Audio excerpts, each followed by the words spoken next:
হুম, দেখো আজকে আমরা লিখে দিয়েছিলাম আগে আমরা কেমিক্যাল কাইনেটিক্স পড়বো, এর রিভিশন হবে আজকে।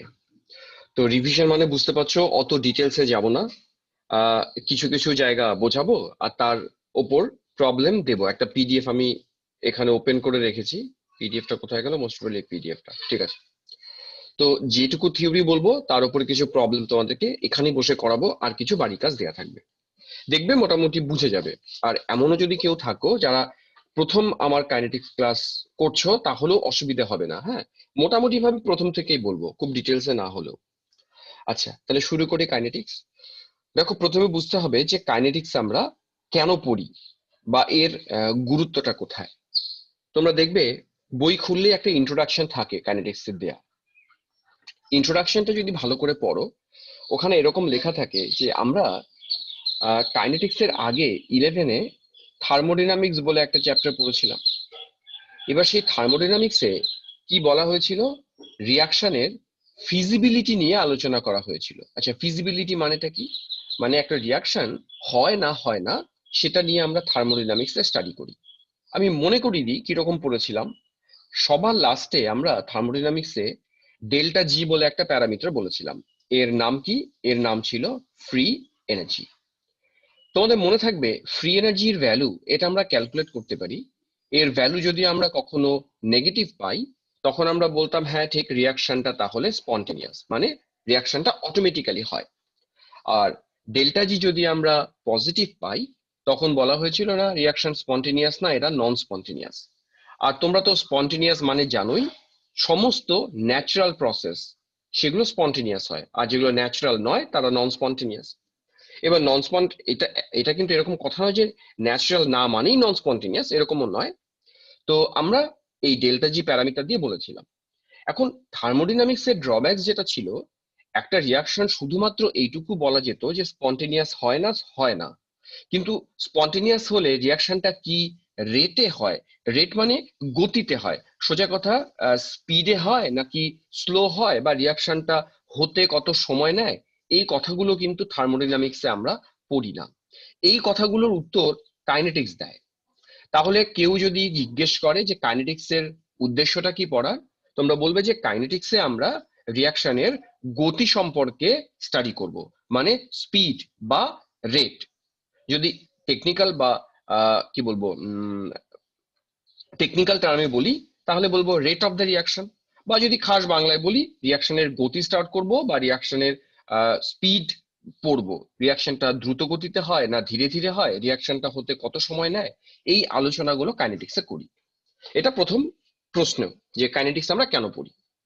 এবার দ্বিতীয়ত, আচ্ছা কাইনেটিক্স যে আমরা পড়ি মানে রেট আমরা স্টাডি করি, তাহলে কোন ধরনের রিয়াকশনের জন্য, মানে আমরা তো রিয়াকশনের রেটকে স্টাডি করব, সেটা কোন ধরনের রিয়াকশনের রেটটাকে স্টাডি করব, এটা দ্বিতীয় প্রশ্ন। এবার তার উত্তরে যাই। দেখবে অনেক ধরনের রিয়াকশন আছে, আমি পরপর না ছোট ছোট করে এক্সাম্পল দিয়ে বলি। মনে করো তোমরা এই রিয়াকশনটা জানবে যে সিলভার নাইট্রেট এর মধ্যে আমরা, মানে সাপোজ তোমার কাছে এজিসিএল এর একটা সলিউশন আছে, সরি এনএসিএল এর, তার মধ্যে তুমি বাইরে থেকে সিলভার নাইট্রেট যোগ করলে, তোমরা কেউ বলতে পারবে আমরা এখানে অবজারভেশন কি হবে, কি পাবো যদি সিলভার নাইট্রেট কে এনএসিএল এর সলিউশনের মধ্যে যোগ করি? তোমরা দেখবে আমরা এজিসিএল এর বলেই দিলাম, এজিসিএল এর পিপিটি পাবো, আরাত্রিকা লিখেছে এজিসিএল এর পিপিটি পাবো। তোমরা দেখবে এটা যদি কোনোদিন ল্যাবরেটরিতে করে দেখো, যোগ করার সঙ্গে সঙ্গে, মানে তোমাকে ওয়েট করতে হবে না, বুঝলে, যোগ করার সঙ্গে সঙ্গে তুমি এই এজিসিএল এর পিপিটিটা পেতে শুরু করবে। ফ্র্যাকশন অফ সেকেন্ডে, মানে মিলি সেকেন্ডে রিয়াকশন হয়। এই রিয়াকশনটাকে বলা হয় ভেরি ফাস্ট রিয়াকশন। কিরকম? মিলি সেকেন্ডে হয়, মানে সেকেন্ডের তুমি 100টা ভাগে ভাগ করো, তার হয়তো একটা সেকেন্ডে এই রিয়াকশনটা হয়। এরকম আরো রিয়াকশন আছে, যেমন মনে করো সোডিয়ামকে যদি জলের মধ্যে ফেলো, তোমরা জানো যে সোডিয়াম কতটা রিয়াক্টিভ হয়। জলের মধ্যে ফেলেই ও বিস্ফোরণ সহকারে বিক্রিয়া করে, সোডিয়াম হাইড্রোক্সাইড তৈরি করে, হাইড্রোজেন গ্যাস তৈরি করে। এই রিয়াকশনটাও কিন্তু এই সেকেন্ডেরও কম ভগ্নাংশের মধ্যেই রিয়াকশনটা ঘটে যায়। আরো রিয়াকশন আছে, যেমন তোমরা আহ গাড়িতে ইউজ করে, বুঝলে, তোমরা এয়ার ব্যাগ নাম শুনেছো? নামটা নিশ্চয়ই শুনেছো। কারো ধারণা আছে এয়ার ব্যাগের মধ্যে কি কি কম্পাউন্ড মেশানো থাকে, বা এয়ার ব্যাগের কনসেপ্টটা কি? কারো আইডিয়া আছে এয়ার ব্যাগে কি কি কম্পাউন্ড থাকে?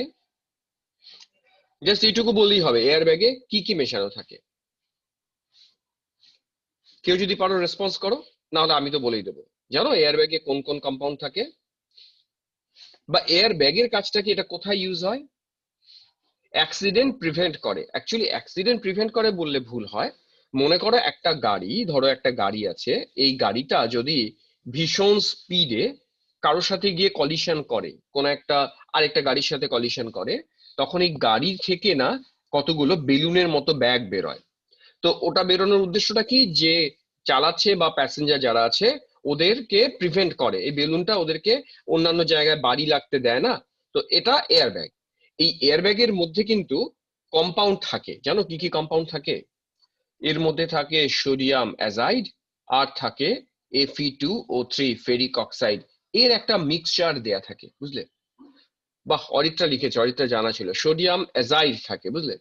তো যখন এরা কোলাইড করে, তখন এখান থেকে এই অ্যাজাইড ব্রেক করে যায়, ব্রেক করে সোডিয়াম আর নাইট্রোজেন গ্যাস রিলিজ হয়। এখন আর রিয়াকশন আছে, আমি সমস্ত রিয়াকশনে যাচ্ছি না। তো এইটুকু জাস্ট নোট করে রাখো, নাইট্রোজেন গ্যাসটা রিলিজ হয়, রিলিজ হয়ে বেলুনটা এরকম ফুলে যায়। এই যে রিয়াকশনটা, এই রিয়াকশনটা এটাও মিলিসেকেন্ড রিয়াকশন। 10 মিলিসেকেন্ডে এই রিয়াকশনটা হয়ে যায়, মানে যখনই লাগলো কলিশন, তুমি ভাবো 10 মিলিসেকেন্ড মানে, বুঝতে পারছো? মানে সেকেন্ডেরও কিন্তু কতগুলো ভাগের 1 ভাগ সময় রিয়াকশনটা হয়। এই আমি যে এক্সাম্পল গুলো লিখলাম, প্রত্যেকটা রিয়াকশনকে আমরা নাম দেব ভেরি ফাস্ট রিয়াকশন। এদের কোনো কাইনেটিক স্টাডি হবে না। তাহলে লিখে নাও, ভেরি ফাস্ট যে রিয়াকশন তাদের কাইনেটিক স্টাডি হয় না। কেন হয় না? এতটাই কম সময় রিয়াকশন গুলো হয় যে এদের ক্ষেত্রে আর আলাদা করে পড়ার দরকার নেই যে এই রিয়াকশন হতে কত সময় লাগে। এগুলোকে বলা হয় ভেরি ফাস্ট রিয়াকশন। তাহলে কাদের ক্ষেত্রে আমরা কাইনেটিক স্টাডি করি না? যারা ভেরি ফাস্ট তাদের ক্ষেত্রে করতে পারি না। ক্লিয়ার হয়েছে? আমি 3টে এক্সাম্পল দিলাম কোন রিয়াকশন গুলো ভেরি ফাস্ট। এরকম আরো এক্সাম্পল আছে, সেটা তোমরা বই থেকে পড়ে নিও যদি থাকে। আরেকটা শ্রেণীর রিয়াকশন আছে যাদেরকে বলা হয় ভেরি স্লো রিয়াকশন। আমি দু একটা উদাহরণ দিই। যেমন একটা উদাহরণ সবার চেনা আছে, যে লোহাতে মরচে পড়া, আমরা ওটাকে বলি rusting of ores. Rusting of ores কেন? Rusting of iron. লোহাতে মরচে পড়া, দেখবে লোহাকে জলে বাতাসে যদি ফেলে রাখো বেশ কয়েকদিন, তারপরে মরচে পড়ে, তাহলে এই রিয়াকশনটাকে বলবো অনেকদিন সময় নিচ্ছে, এটাকে বলা হবে ভেরি স্লো রিয়াকশন। এরকম আরো আছে, ফার্মেন্টেশন অফ সুগার, এরকম আছে অনেক কিছু, ওগুলো নিজেরা পড়ে নিও। আমরা এই ধরনের রিয়াকশনের জন্যও তার কাইনেটিক স্টাডি করি না। এই দুটো সেকশনকে বাদ দিয়ে তাদের মাঝামাঝি যে রিয়াকশন গুলো পড়বে, মাঝামাঝি, তাহলে ওদেরকে বলে ইন্টারমিডিয়েট রিয়াকশন। বা মডারেট স্লো রিয়াকশন, এরকম বলতে পারো, মডারেট স্লো রিয়াকশন। তার মানে এই রিয়াকশন গুলো না ভেরি ফাস্ট না ভেরি স্লো, এদের মাঝামাঝি যে রিয়াকশন তাদেরকে আমরা এই স্টাডিতে ফেলবো, তাদের আমরা কাইনেটিক স্টাডি করব। যেমন একটা উদাহরণ তোমরা জানবে, যে সুক্রোজ, সুক্রোজের ফর্মুলাটা কি? C12H22O11। এটাকে আমরা কেন সুগারও বলি। আমরা এটা নিয়ে কিছু অঙ্কও পরে করব, এটাকে কেন সুগার বলে। কেন সুগারকে তোমরা যদি হাইড্রোলাইসিস করো, দেখবে আমরা বায়োমলিকুলসে বলেছিলাম। আচ্ছা, অ্যান্সার করো, কেন সুগারকে হাইড্রোলাইসিস করছি কি কি পেতে পারি? অ্যান্সার করো। কেন সুগার হাইড্রোলাইসিস করছি, বলো কি পাবো? বাহ, তানিশা বলছে গ্লুকোজ আর ফ্রুক্টোজ। গুড তানিশা, তাহলে গ্লুকোজ আর ফ্রুক্টোজ পাবো। আচ্ছা, কেউ বলতে পারবে, আচ্ছা ছেড়ে দাও, ওগুলো তো আমরা আগেও পড়েছিলাম।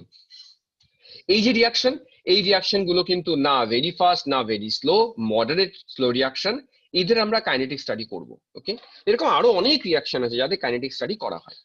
তাহলে এই মোটামুটি আলোচনা থেকে পরিষ্কার যে কাইনেটিক স্টাডি আমরা ভেরি ফাস্ট ভেরি স্লো এদের করি না, মডারেটদের জন্য করি। এবার আমি যাব কাইনেটিক স্টাডি আমরা করব কিভাবে। চলো, আমরা একটা রিয়াকশন স্লোলি হবে না ফাস্ট হবে সেটা বোঝাতে গিয়ে একটা টার্ম ব্যবহার করব। এই কাইনেটিক্স পুরো চ্যাপ্টারটাতেই এই টার্মটা আমরা বারে বারে ব্যবহার করব। বলা হয় এটাকে রেট। রেট বাংলায় বলে গতি, রিয়াকশনটা কত তাড়াতাড়ি হচ্ছে না কত স্লো হচ্ছে। এবার দেখো রেট ব্যাপারটা কিভাবে বোঝায়। রেট আমরা জেনারেলি বোঝাবো ইন টার্মস অফ, কথাগুলো কিন্তু হ্যান্ড আউট আকারে লিখে রাখবে, হ্যাঁ, ইন টার্মস অফ কনসেন্ট্রেশন। আমরা গাঢ়ত্বকে মেজার করে রিয়াকশনটা রেটকে স্টাডি করব। ক্লিয়ার? দেখো কিরকম ভাবে, মনে করো আমার একটা রিয়াক্ট্যান্ট প্রোডাক্টে গেল। এখন তোমরা জানো যে রিয়াকশনটা যখন হয় তখন রিয়াক্ট্যান্টের কনসেন্ট্রেশন আস্তে আস্তে ডিক্রিজ করে, কারণ ও তো প্রোডাক্টে আসে, আর প্রোডাক্টের কনসেন্ট্রেশন আস্তে আস্তে বাড়তে থাকে। ধরা যাক আমার ঘড়িতে যখন T1টা বাজে তখন রিয়াক্ট্যান্টের কনসেন্ট্রেশন ছিল R1 আর প্রোডাক্টের কনসেন্ট্রেশন ছিল P1। এটা কখন? রিয়াকশনটা যখন আমি শুরু করলাম, আমি তাই এখানে লিখলাম ইনিশিয়ালি। এবার ধরা যাক অনেকক্ষণ ধরে রিয়াকশনটা চলছে, চলতে চলতে চলতে আমি T2 সময় পরে গিয়ে লক্ষ্য করলাম আমার রিয়াক্ট্যান্টের কনসেন্ট্রেশনটা পরিবর্তন হয়ে R2 হলো, প্রোডাক্টের কনসেন্ট্রেশনও পরিবর্তন হয়ে P2 হলো। তখন তোমরা কি করবে, দেখবে সময়টা কত চেঞ্জ হয়েছে, মানে কতক্ষণ সময় ধরে রিয়াকশনটা করলাম, অর্থাৎ এটাকে বলা হবে delta T, change in time. টাইমের পরিবর্তন কতটা হয়েছে। আমরা পরিবর্তন মাথায় ঢোকাও, পরিবর্তন সবসময় আমরা ফাইনাল মাইনাস ইনিশিয়াল করি, যে কোনো পরিবর্তনই। তাহলে আমরা এটাকে লিখবো T2 মাইনাস T1। এটা হচ্ছে ডেল্টা টি সময় ধরে রিয়াকশনটা হলো।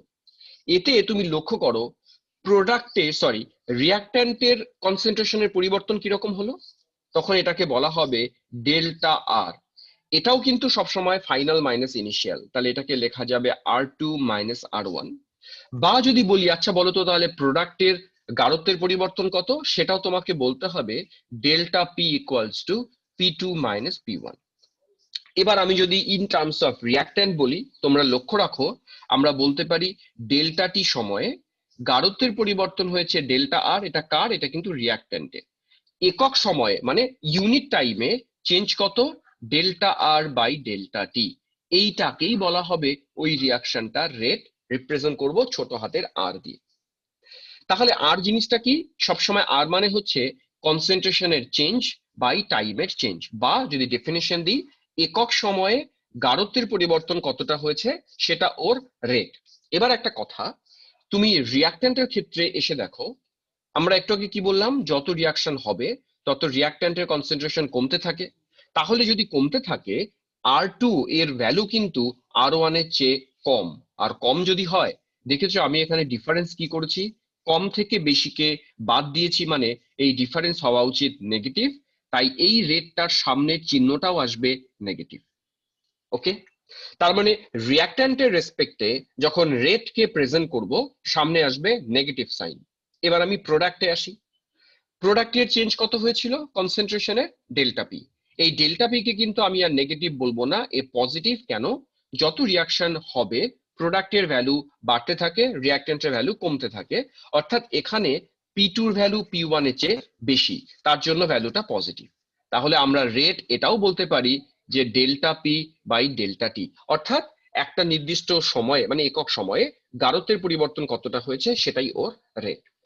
তাহলে এই পেজের সামারিটা কি? এই পেজের সামারিটা হলো যে রেটকে তোমরা রিয়াক্ট্যান্টের সাপেক্ষেও প্রেজেন্ট করতে পারো বা প্রোডাক্ট দিয়েও প্রেজেন্ট করতে পারো। প্রোডাক্টকে দিয়ে লিখলে সামনে পজিটিভ, আর রিয়াক্ট্যান্টকে দিয়ে লিখলে সামনে নেগেটিভ। ওকে, এবার একটা প্রশ্ন অনেক সময় আসে, এটা একটা এমসিকিউ এর জন্য থিওরিটিক্যাল কোশ্চেন আমি দিলাম। আচ্ছা বলো তো, রিয়াকশনের রিয়াকশনের রেট কখনো নেগেটিভ হতে পারে? দেখি কি উত্তর তোমরা দাও। রিয়াকশনের রেট কি নেগেটিভ হতে পারে?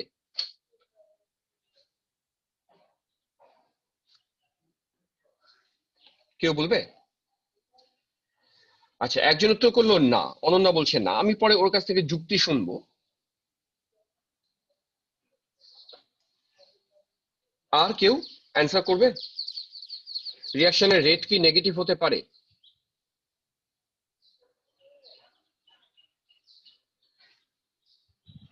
মেঘাঙ্ক বলছে ব্যাকওয়ার্ডে শিফট করলে নেগেটিভ হতে পারে। অ্যাকচুয়ালি কি, এই যে ধরো ফরওয়ার্ড ব্যাকওয়ার্ড, আমরা রেট প্রেজেন্ট করার সময় এরকম ফরওয়ার্ড ব্যাকওয়ার্ড বলি না। আমরা দেখতে পাচ্ছি যে রেটের সামনে নেগেটিভ সিম্বল হতে পারে। নেগেটিভ মানেটা হচ্ছে রিয়াক্ট্যান্টের কনসেন্ট্রেশনটা ডিক্রিজ করছে, পজিটিভ মানে প্রোডাক্টের কনসেন্ট্রেশনটা ইনক্রিজ করছে। কিন্তু কখনো তোমরা এটা বলো না রেটটা নেগেটিভ। রেট নেগেটিভ হচ্ছে ইললজিক্যাল। হ্যাঁ, তো যদি কেউ বলে যে রেট কি নেগেটিভ হতে পারে, উত্তর বলবে না, রেটটা নেগেটিভ, এর কোনো সিগনিফিকেন্স নেই। নেগেটিভ দিয়ে আমরা এটা বুঝতে পারি যে কনসেন্ট্রেশনটা বাড়ছে না কমছে, কিন্তু রেট নেগেটিভ এটা ইললজিক্যাল স্টেটমেন্ট। কথাটা বোঝা গেল কি বলছি? মানে এর কোনো মানে নেই, কিন্তু রেট নেগেটিভ এর কোনো মানে নেই। যে রেট নেগেটিভ হলে আমরা বুঝবো যে গাঢ়ত্বটা কমছে, রেট পজিটিভ হলে বুঝবো বাড়ছে, কিন্তু রিয়াকশনটা নেগেটিভ রেটে হচ্ছে এর কোনো মানে হয় না। রিয়াকশন আইদার কারো কনসেন্ট্রেশন কমবে, কারো কনসেন্ট্রেশন বাড়বে, কিন্তু নেগেটিভ রেটে রিয়াকশন হচ্ছে এর মানে নেই কোনো। বোঝা গেল আমি কি বললাম? আচ্ছা, এবার আমি আরেকটা উদাহরণ দিই ব্যাপারটা। যেমন মনে করো, আরেকটা এক্সাম্পল দিচ্ছি। Suppose nitrogen dioxide carbon monoxide থেকে আমরা গেলাম কার্বন ডাইঅক্সাইড প্লাস নাইট্রোজেন অক্সাইডে গেলাম। এখন এখানে লক্ষ্য করো, আমার কম্পোনেন্ট আছে 4খানা, তার মধ্যে 2খানা আমার রিয়াক্ট্যান্ট আর 2খানা আমার প্রোডাক্ট। আমি কিন্তু রেটকে প্রত্যেকের জন্য প্রেজেন্ট করতে পারি। সাপোজ আমি যদি বলি, আচ্ছা আমার নাইট্রোজেন ডাইঅক্সাইডকে দিয়ে রেটের প্রেজেন্টেশন কি হবে, তোমরা বলবে যে মাইনাস ডেল্টা, মানে চেঞ্জ, কার চেঞ্জ, নাইট্রোজেন ডাইঅক্সাইডের concentration change by delta t. এটা যেহেতু রিয়াক্ট্যান্ট তাই সামনে মাইনাস দিলাম। যদি কার্বন মনোক্সাইড দিয়ে প্রেজেন্ট করতাম তাহলে লিখতাম ইকুয়ালস টু, কার্বন মনোক্সাইডের জন্যও কিন্তু নেগেটিভ সাইন রাখবো, তাহলে ডেল্টা কার্বন মনোক্সাইড, ডেল্টা কেন, ওর চেঞ্জ বাই ডেল্টা টি। তার মানে রিয়াক্ট্যান্টের যা রেসপেক্টেই করো মাইনাসই হবে। আমরা প্রোডাক্টের রেসপেক্টেও করতে পারি। দেখো প্রোডাক্টের রেসপেক্টে বললে কি হবে, দুটোই প্রোডাক্ট তো পজিটিভ লিখবো, তাহলে plus delta carbon dioxide by delta t, আর এনো রেসপেক্টে বললেও ডেল্টা এনো বাই ডেল্টা টি। তাহলে তোমাদের ক্লিয়ার হয়েছে যে যে যাকেই লেখো, সে রিয়াক্ট্যান্ট হোক প্রোডাক্ট হোক, তাদের সবাইকে দিয়ে আমরা রেট প্রেজেন্ট করতে পারি, শুধু নেগেটিভ আর পজিটিভ তোমরা লিখবে। এখন দেখো আমি যে এক্সাম্পল গুলো তুলেছিলাম এদের কারো সামনে কোনো কোইফিশিয়েন্ট ছিল না, মানে সবার সামনে কোইফিশিয়েন্ট ছিল 1 করে। 1 কোইফিশিয়েন্ট থাকলে প্রবলেম হয় না, প্রবলেম হয়ে যায় যদি কোইফিশিয়েন্টটা 1-এর বেশি থাকে। আমি একটা এক্সাম্পল দিই, 1-এর বেশি থাকলে দেখো কি গন্ডগোলটা ঘটবে। ধরা যাক আমার এই রিয়াকশনটা আছে H2 প্লাস I2 থেকে 2HI। তোমরা আমাকে প্রথম হাইড্রোজেন এবং আয়োডিন এদের রেসপেক্টে রেট এক্সপ্রেশন কেমন হবে সেটা লেখো, তারপরে আমি HI এর রেসপেক্টে আসছি। হাইড্রোজেন এবং আয়োডিনের রেসপেক্টে হয়ে গেলে ডান বলো, দেন প্রোডাক্টের রেসপেক্টে যাব। তার মানে আমি R ইকুয়ালস টু প্রথমে হাইড্রোজেনের রেসপেক্টে, আচ্ছা ডান, এরা 2জন 3জন বলেছে ডান। আমি লিখি, আমার সাথে মিলিয়ে দেখো, হাইড্রোজেন রেসপেক্টে যেটা হবে সেটা minus delta concentration of hydrogen by delta t equals to, iodine রেসপেক্টে যদি করি তাহলে হবে minus delta I2 by delta t. এবার লক্ষ্য করো এই যে HI, HI এর সামনে কিন্তু কোইফিশিয়েন্ট আছে। আমি যখন 11-এ পড়িয়েছিলাম, এটা আমি আগেই পড়িয়ে দিয়েছিলাম, তখন আমরা বলেছিলাম যে কোইফিশিয়েন্টটার একটা কাজ করতে হয়। এটা আমি আর কেন করি এটা আমি আর আজকে বোঝাবো না, শুধু কি কাজ করি এটা বলে দিচ্ছি। হ্যাঁ, আচ্ছা দেবনাথ তো তানিশাই, তাই না তানিশা? তোমারই তো শুধু টাইটেল দিয়েছো তো, ওকে। তাহলে আমরা কোইফিশিয়েন্টকে কি করব শুনে নাও, 2জন 3জন লিখে দিয়েছে। কোইফিশিয়েন্টকে আমরা 1 বাই করে লিখবো, এখানে কোইফিশিয়েন্ট 2 আছে, তাহলে এইচ এর রেসপেক্টে তোমরা লিখবে হাফ, মানে কোইফিশিয়েন্টকে এরকম ভাবে লিখলাম half, then delta H I by delta t. অর্থাৎ এটা কেন হয় তারও কিন্তু কারণ আমরা আগে ব্যাখ্যা করেছিলাম, আজকে আর কারণটা ব্যাখ্যা করব না, শুধু এইটুকু নোট ডাউন করো। কোইফিশিয়েন্ট থাকলে সেটাকে 1 বাই করে লিখতে হয় রেটকে প্রেজেন্ট করার সময়। আমি আরেকটা এক্সাম্পল লিখছি, তোমরা ফটাফট এটা আমাকে উত্তর করে দেবে। হ্যাঁ, প্রত্যেকের রেসপেক্টে রেট লিখবে। সবাই রেডি? আমি জাস্ট ইকুয়েশনটা তুলবো, তোমরা ফটাফট লিখবে প্রত্যেকের রেসপেক্টে। 5Br minus plus BrO3 minus plus 6H plus, ডানে যাও, 3Br2 প্লাস 3 জল। তোমরা Br এর রেসপেক্টে লিখে দেখাও, Br মাইনাস এর রেসপেক্টে লেখা হলে ডান বলবে।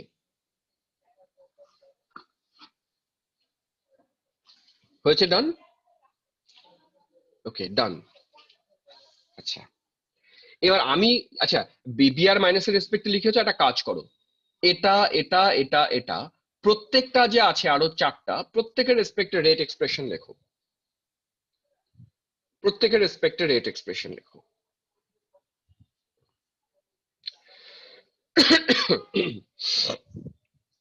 হয়ে গেলে ডান বলবে।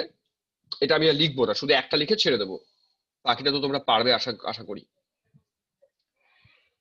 দেখো, আচ্ছা ডান। আমি যদি শুধু ওর রেসপেক্ট লিখি, এখানে দুটো কথা মাথায় রাখতে হচ্ছে, এক তো রিয়াক্ট্যান্ট আর কোএফিসিয়েন্ট সামনে 5 আছে, তার মানে আমরা রেট ইকুয়ালস টু লিখছি, প্রথমে মাইনাস দিয়ে দিলাম, কোএফিসিয়েন্ট কে 1 বাই করে লিখলাম, তাহলে 1/5, then delta concentration of BR minus by delta t, এটা গেল ওর রেসপেক্টে রেট। এইভাবে বাকিগুলো সমস্তগুলো তোমরা লিখবে। আচ্ছা, ডেল্টা টি এর জায়গায় ডিটি, মেঘাঙ্কটা আমি একটু পরে আসতাম, যে ডিটি মানে তো ইনস্ট্যান্টিনিয়াস রেট, ওটা আমি একটু পরে আসছি, আপাতত আমরা ডেল্টা টি লিখছি। এইভাবে তোমরা প্রত্যেকটাই লিখে ফেলবে। ওকে, নাও এটা আশা করি বোঝা গেছে, আমি মুছে দিলাম এটা। আচ্ছা, আমি পরে পেজে যাই। নেক্সট হেডিং করো আমরা রেট, এই যে টার্মটা বলছি, এবার ওর ইউনিট পড়বো। ইউনিটটা কি দাঁড়াবে তোমরা লক্ষ্য করো, আমি রেটে যে এক্সপ্রেশন লিখলাম তাতে দেখলাম যে ওপরে আমার থাকছে কনসেন্ট্রেশন চেঞ্জ, বাই নিচে থাকছে টাইমের চেঞ্জ। তাহলে ইউনিটটা তাই দাঁড়াবে, ওপরে থাকবে কনসেন্ট্রেশনের ইউনিট, নিচে টাইমের ইউনিট। তোমরা জানো যে কনসেন্ট্রেশনকে কিভাবে প্রেজেন্ট করা যায়, কনসেন্ট্রেশনকে আমরা মোল পার লিটারে প্রেজেন্ট করি। তাহলে মোল পার লিটারকে আমরা এরকম লিখতে পারি, মোল লিটার ইনভার্স বাই টাইমকে তোমরা সেকেন্ড ইনভার্স করতে পারো, মিনিট ইনভার্স, সরি সেকেন্ড করতে পারো। তাহলে আলটিমেটলি যেটা দাঁড়ায় সেটা দাঁড়ায় হচ্ছে মোল লিটার ইনভার্স সেকেন্ড ইনভার্স, এটা রেটের ইউনিট হয়েছে। অনেক সময় কিন্তু মোল না দিয়ে, মোল পার লিটার না দিয়ে অন্য কিছু থাকতে পারে, গ্রাম পার সিসি, মানে মোদ্দা কথা কনসেন্ট্রেশনকে যেভাবে প্রেজেন্ট করা যায় সেই অনুযায়ী তুমি রেটকে প্রেজেন্ট করতে পারো। সেকেন্ড ইনভার্স না দিয়ে কেউ মিনিট ইনভার্স দিতে পারে, আওয়ার ইনভার্স দিতে পারে, মোদ্দা কথা টাইম ইনভার্স হবে। ওকে, আচ্ছা, তাহলে এইটুকু যে আলোচনা করলাম, এবার এইটুকু আলোচনা থেকে কয়েকটা প্রবলেম তোমাদেরকে এখন দিচ্ছি করতে, তোমরা জাস্ট প্রবলেম গুলো দেখবে, উত্তরও করাই আছে, বলবে পারবে কি পারবে না, না পারলে আমি করব, আমার মনে হয় পারবে। চলো এবার প্রবলেম দেখি।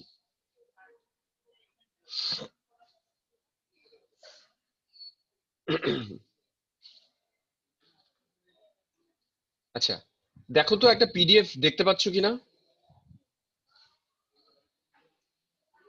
পিডিএফ দেখতে পাচ্ছ সবাই? হ্যাঁ, দেখো পিডিএফ এর প্রথম কোশ্চেনটা এসো,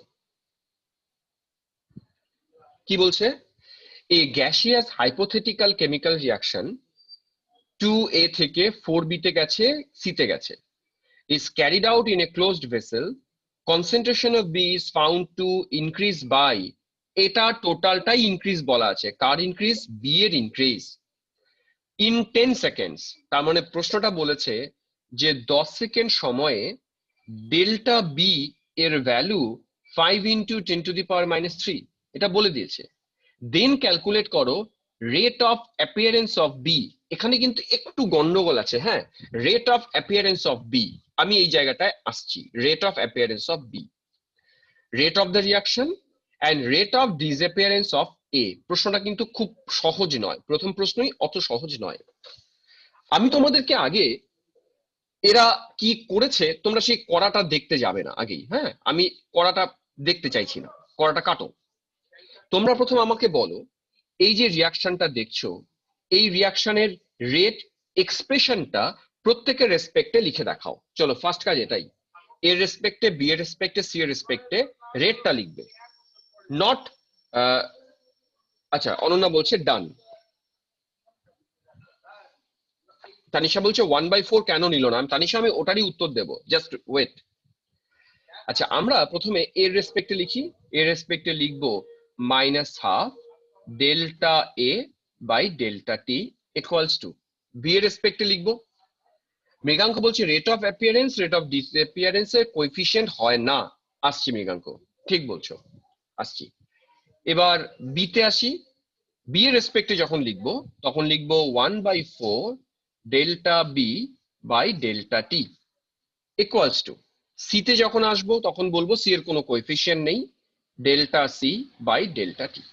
একটা জিনিস লক্ষ্য করো, এই যে জিনিসগুলো লিখেছি এগুলো সবই কিন্তু রিয়াকশনটার রেট, ক্লিয়ার? ওরা, আমি 1 নম্বর প্রশ্নের উত্তরে পরে আসি, আমি আগে 2 নম্বর প্রশ্নের উত্তরে আসি। 2 নম্বরে ওরা রিয়াকশনটা রেট জানতে চাইছে। তাহলে রিয়াকশনটা রেট আমরা যেহেতু এই ভ্যালুটা বি এর দেয়া আছে, তাহলে আমি বি এর রেসপেক্টে রেট ইকুয়েশনটাকে লিখবো। তাহলে লিখে ফেলো R equals to 1/4 delta B by delta t. এখন দেখো বি এর চেঞ্জ কত, 10 সেকেন্ডে বি এর চেঞ্জ হচ্ছে এত, তাহলে আমার অ্যান্সার হয়ে যাবে 1/4 ইন্টু 5 ইন্টু 10⁻³ বাই 10। এটা কিন্তু রিয়াকশনটা রেট বেরোলো। বোঝা গেল কি রিয়াকশনটা রেট কি? ফার্স্টে আমি যে 2 নম্বরটা করলাম রিয়াকশনের রেট, সেটা বলো বুঝেছো কিনা। যে বলবে বুঝিনি আমি আবার বলবো তাকে। ওকে, এটা কি বের করলাম? রেট বের করলাম, রিয়াকশনটার রেট। এখন মনে করো আমার এখানে ভ্যালুটা যদি বি এর না দিয়ে সাপোজ এর দিত, তখন আমি কোনটা প্রেজেন্ট করতাম? তখন আমি এইটুকু দিয়ে রিয়াকশনটা রেট ক্যালকুলেট করতাম। যদি ডেটাটা সি এর দেয়া থাকতো, তাহলে আমি সি এর সাথে আর এর রিলেশনটা দেখে অঙ্কটা করতাম। তার মানে রেটের এক্সপ্রেশন যাই লেখো না কেন, কোনটা ইউজ করব? যে ডেটা দেয়া থাকবে সেই ডেটা ইউজ করে আমরা আর এর ভ্যালুটা বের করব। ওকে, আচ্ছা এটা মুছে দিলাম আমি। এবার প্রবলেমটা কি দেখো, ওরা বলছে rate of appearance of B. এবার তুমি লক্ষ্য করো, তাকাও, আমরা আর ইকুয়ালস টু কি জেনেছি? আর ইকুয়ালস টু জেনেছি 1/4 into delta B by delta t. Rate of B এর অ্যাপিয়ারেন্স মানে হচ্ছে এই জিনিসটা, বি কি রেটে তৈরি হচ্ছে, এটা মানে delta B by delta t. এটা হচ্ছে বি এর অ্যাপিয়ারেন্স। যখন কারো অ্যাপিয়ারেন্স কারো ডিসঅ্যাপিয়ারেন্স বলি, তার সামনে কিন্তু কোনো কোএফিসিয়েন্ট থাকে না, রেট লেখার সময় কোএফিসিয়েন্ট থাকে। এটা মাথায় ঢোকাও তো সবাই, এটা হ্যান্ডআউটের মধ্যে নোট করো। কি নোট করবে? তোমরা লেখো যে যখন রেট অফ অ্যাপিয়ারেন্স বা ডিসঅ্যাপিয়ারেন্স লিখবো, তখন তার সামনে কোনো কোএফিসিয়েন্ট লেখার প্রয়োজন পড়ে না, কারণ তার উৎপন্ন হওয়ার হার লিখছি। তাহলে এইটা ইকুয়ালস টু, ভালো করে বোঝো, এই চারটাকে যদি আমি তাহলে বাইরে নিয়ে যাই, তাহলে এটা ইকুয়ালস টু কি হবে? 4r। অর্থাৎ রিয়াকশনটার যা রেট, এটা 4, রিয়াকশনটার যা রেট তার 4 গুণ হবে বি এর অ্যাপিয়ারেন্স রেট। কেন? কারণ তুমি লক্ষ্য করো না, বি তো এখানে 4 আছে, অর্থাৎ রিয়াকশনটা যে গতিতে হচ্ছে বি তার 4 গুণ বেশি গতিতে তৈরি হবে। এই কথাটা বুঝতে পারলে কিনা আমাকে বলো। সবাই কি বুঝতে পারলে এই জিনিসটা? আমি কিচ্ছু না, আমি রিয়াকশনের রেটের সাথে এই সম্পর্কটা দেখেছিলাম। তাহলে এখান থেকে যদি আমি ডেল্টা বি বাই ডেল্টা টি কে লিখি আলাদা করে, তাহলে চারটা কোথায় নিতে হচ্ছে লক্ষ্য করো, চারকে বাদিকে নিতে হচ্ছে, তার মানে 4r। আর তোমরা তো আর এর ভ্যালু একটু আগে ক্যালকুলেট করেছো, তার মানে সেই রেটটাকে তুমি 4 দিয়ে গুণ করো, সেটাই rate of appearance of B. বোঝা গেছে? এইবার যদি এইটুকু বুঝে থাকো, তোমরা এবার বলো রেট অফ ডিসঅ্যাপিয়ারেন্স অফ এ, এটা আমরা কিভাবে ক্যালকুলেট করব? ওয়েট করছি তোমাদের উত্তরের জন্য। রেট অফ ডিসঅ্যাপিয়ারেন্স অফ এ এটা কিভাবে বের করবে আমাকে বোঝাও কেউ একজন, একবারে বলো। বাহ, কোহলি বলেছে, কোহলি বলেছে 2r। গুড। 2rটা কি করে বুঝলে কোহলি? বোঝাও আমাকে, 2r কি করে বুঝলে তুমি? দীপাঞ্জনও বললো 2r। হ্যাঁ দেখো, তখন আমরা কি করব? তখন আমরা দেখব আর এর সাথে এর রিলেশনটা কি দেখেছিলাম। আমরা কি দেখেছিলাম? আমরা লিখেছিলাম R equals to -1/2 delta A by delta t. তাহলে রেট অফ ডিসঅ্যাপিয়ারেন্স মানে হচ্ছে minus delta A by delta t equals to 2r। ব্যাস, উত্তর পেয়ে গেছো। আর এর ভ্যালু জানো, তাকে 2 দিয়ে গুণ করো, অঙ্ক শেষ। আচ্ছা আরেকটা প্রশ্ন করি, এখানে দেয়া নেই, আমি সাপোজ 4 নম্বর দিয়ে প্রশ্ন করলাম। বলো তো তাহলে rate of appearance of C, answer কি হবে? Try. Rate of appearance of C, আর ভেরি গুড। এর ভ্যালুটা ডিরেক্টলি আর হয়ে যাবে, কারণ আর এর সাথে ওর দেখবে কোএফিসিয়েন্ট কিছু ছিল না, তার মানে আর যা তাই হচ্ছে সি। এই 1 নম্বর কনসেপ্টটা কিন্তু দারুণ দারুণ অঙ্ক। দারুণ অঙ্ক মানে এখানে অনেক কিছু তুমি শিখবে। ভালো কোশ্চেন দিয়েছে এটা। আচ্ছা আমি তাহলে নেক্সট কোশ্চেনে যাই, এটাও ক্লিয়ার করলাম। ওকে, দেখো নেক্সট কোশ্চেনে আসি।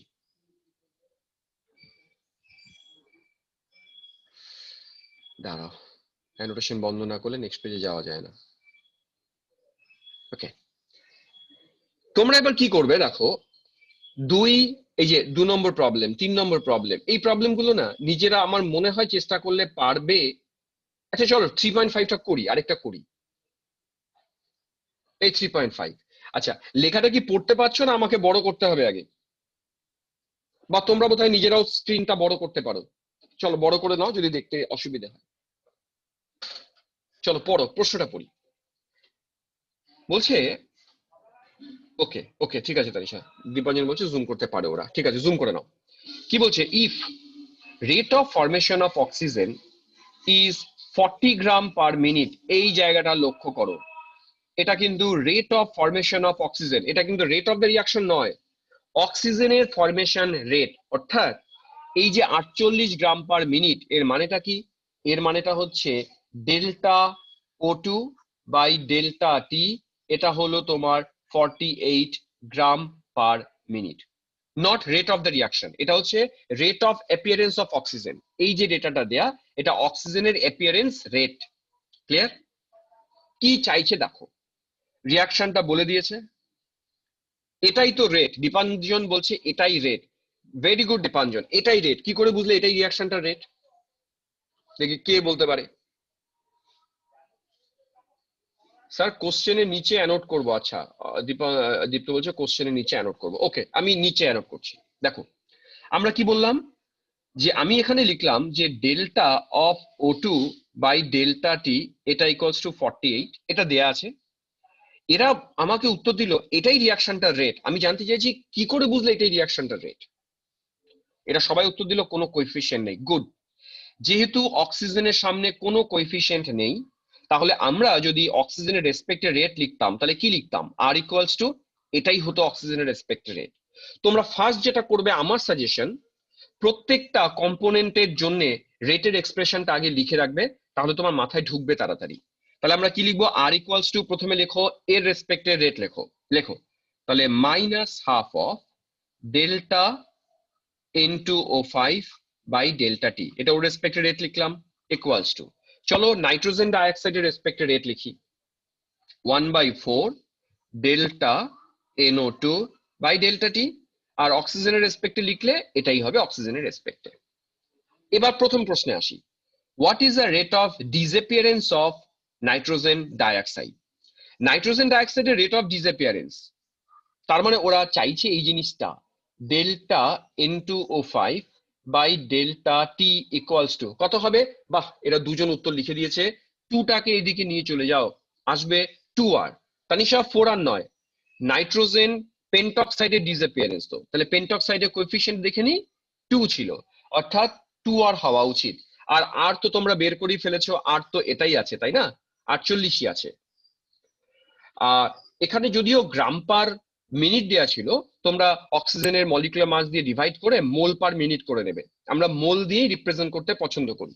তাহলে 2R এর ভ্যালু এখানে পুট করবে, অঙ্ক শেষ। পরের প্রশ্নে যাই, what is the rate of appearance of, ভুল করে লিখেছে, ওকে আমি বুঝতে পারছি, এটা কেউ বুঝবে না, এটা হবে না। আমরা এত সহজে বলেছি, বোঝা উচিত। What is the rate of appearance of nitrogen dioxide? এবার দেখো নাইট্রোজেন ডাইঅক্সাইডের অ্যাপিয়ারেন্স রেট লক্ষ্য করো, নাইট্রোজেন ডাইঅক্সাইড কোথায় আছে? এই যে নাইট্রোজেন ডাইঅক্সাইড। হ্যাঁ মৃগাঙ্ক বলেছে, শ্রেয়া বলেছে, অনন্যা, দীপ্ত, সবাই বলেছে। সবাই উত্তর করো তো এটা, যে চাইছে এবার delta nitrogen dioxide by delta two equals to, coefficient কোথায়? কোএফিসিয়েন্ট কোথায়? এই যে দেখো 4। তাহলে আমরা এখানে উত্তর লিখবো একবারে 4R। ব্যাস, আর এর ভ্যালু জানো, অঙ্ক শেষ। তাহলে আমাকে বলো, আমাদের যে প্রথম টপিক ডিসকাশন দিলাম, তার এগেনস্টে যে প্রবলেম দিলাম, এই প্রবলেমগুলো আশা করি একটা অসুবিধা হবে না, একদম ক্লিয়ার হওয়া উচিত। এবার আমি কি করেছি দেখো, এরপরে দাঁড়াও আমি নেক্সট পেজে যাই। এরপরে দেখবে এখানে না প্র্যাকটিস প্রবলেম দেয়া আছে, পরের পেজে আসছি। এগুলো একটাও কিন্তু করে দেয়া নেই, এগুলো সবই তোমার হোম অ্যাসাইনমেন্ট। অ্যাসাইনমেন্ট গুলো করবে, তার উত্তরগুলোও করা আছে, যদি অসুবিধা হয় উত্তরগুলো দেখতে পারবে।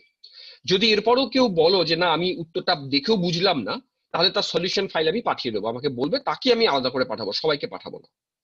যে পারবে না করতে সে আমাকে জানাবে, স্যার আমি পারলাম না এই নম্বরটা, তাকে আমি সলিউশন ফাইল পাঠাবো।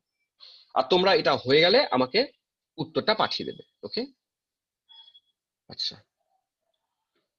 কত নম্বর পেজে যাব এবার? আচ্ছা এটা এবার আমি আবার হোয়াইট বোর্ডে যাই। তাহলে এই প্রবলেমটা আমার ক্লিয়ার হলো, অ্যাসাইনমেন্টটা। নেক্সট চলে যাই। আবার হোয়াইট বোর্ডে যাই। ওকে,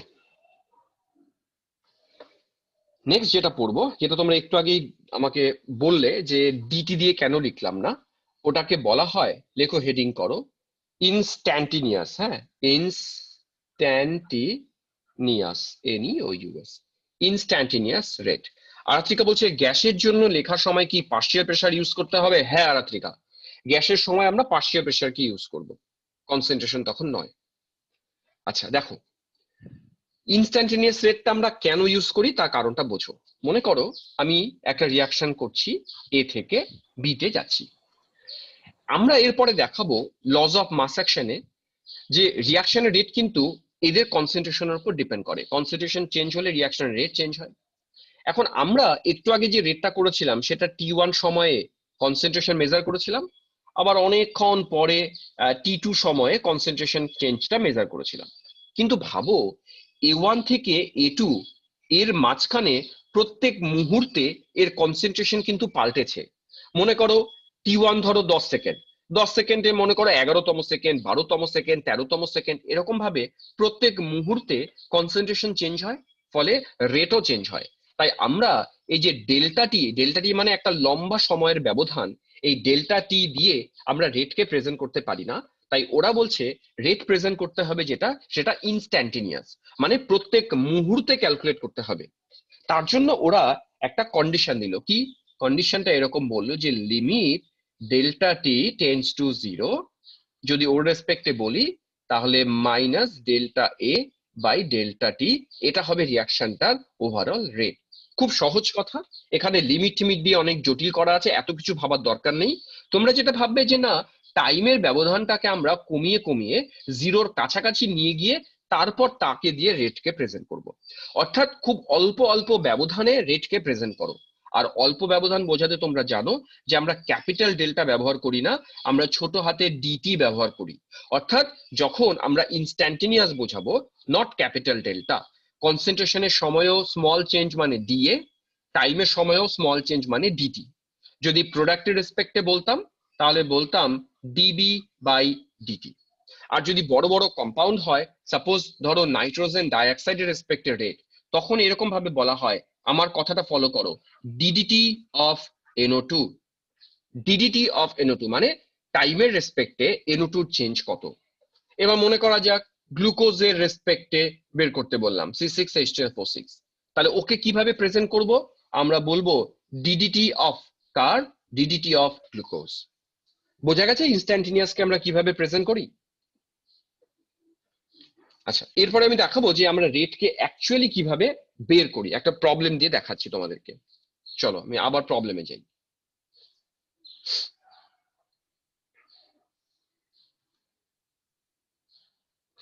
দেখো, আচ্ছা এই প্রবলেমটা খুব কঠিন লাগবে না, আচ্ছা দেখিয়ে দিচ্ছি, চলো তাও একটা দেখিয়ে দিই, নাহলে ভাববে যে কি হলো। দেখো কি বলছে প্রবলেমটাতে, এই একটা রিয়াকশন আছে, আমরা আর থেকে পিতে গেলাম, আর থেকে পিতে মানে এই হচ্ছে আমার রিয়াক্ট্যান্ট, এই আমার প্রোডাক্ট।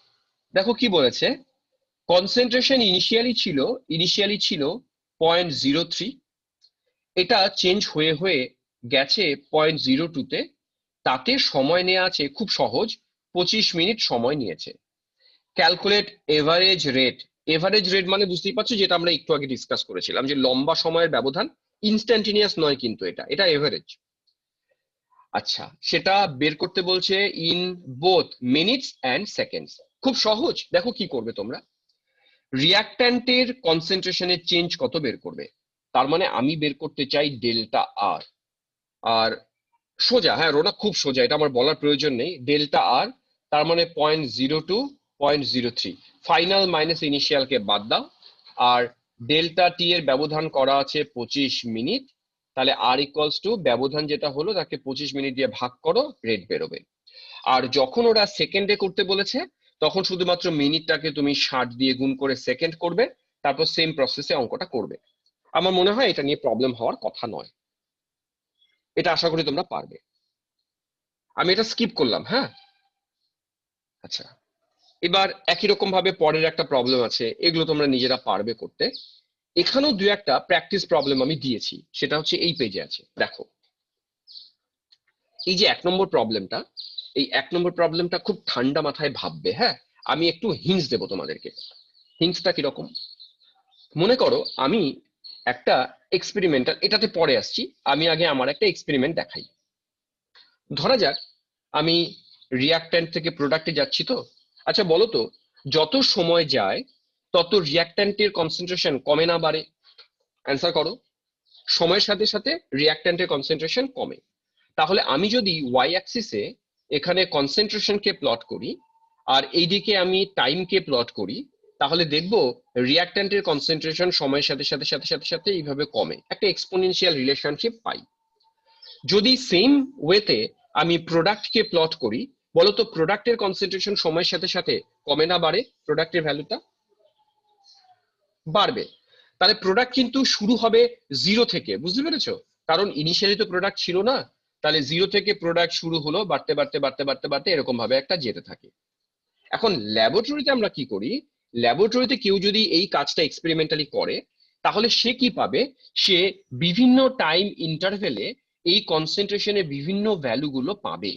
সেই ভ্যালুগুলোকে পাওয়ার পরে যদি আমরা গ্রাফে প্লট করি, ধরা যাক আমি এই হচ্ছে আমার রিয়াক্ট্যান্টের ভ্যালুগুলো আমি সাপোজ নোট ডাউন করেছি।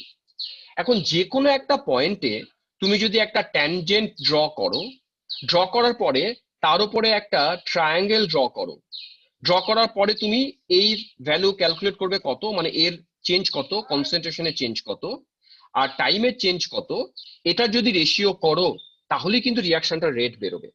তো এইভাবে ল্যাবরেটরিতে লোকজন এই গ্রাফ পেপার গুলো প্লট করে করে, আরাত্রিকা বলছে প্রোডাক্টের গ্রাফটা, হ্যাঁ প্রোডাক্টের গ্রাফটাও এরকমই আসবে, এক্সপোনেনশিয়াল গ্রাফই যাবে। তো আমাকে যদি এক্সপেরিমেন্টে কোনো একটা পয়েন্টে তার রেট কত করতে হয়, সেই পয়েন্টে আমি কি করব, আমি এরকম একটা ট্যানজেন্ট ড্র করব। তোমরা জানো সেই ট্যানজেন্ট ড্র করার পর ট্যানজেন্টকে নিয়ে তুমি একটা ট্রায়াঙ্গেল ড্র করো, এই ট্রায়াঙ্গেলে তুমি স্লোপ ক্যালকুলেট করো, ব্যাস কাজ শেষ। স্লোপ যেটা আসবে সেটাই রিয়াকশনটার রেট। বুঝতে পেরেছো? এই কনসেপ্টের উপরে এই প্রবলেমটা দেয়া। দেখো প্রবলেমটা একটু বোঝাই, প্রবলেমে কি দেয়া আছে লক্ষ্য করো। তুমি দেখো এখানে না দুটো ত্রিভুজ আঁকাই আছে। কিরকম, প্রোডাক্টের ভ্যালুটা বাড়তে বাড়তে বাড়তে এই জায়গাটার দিকে তাকাও, যে এইটুকু জায়গার দিকে তাকাও, কি করেছে দেখো।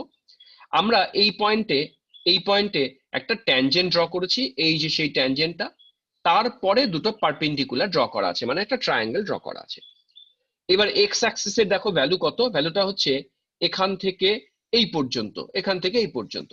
ওরা এই ভ্যালুটা বলে দিয়েছে 44, এটা 44। মোস্ট প্রবাবলি টাইম কিসে প্রেজেন্ট করা, মোস্ট প্রবাবলি সেকেন্ডে প্রেজেন্ট করা, এটা 44 সেকেন্ড।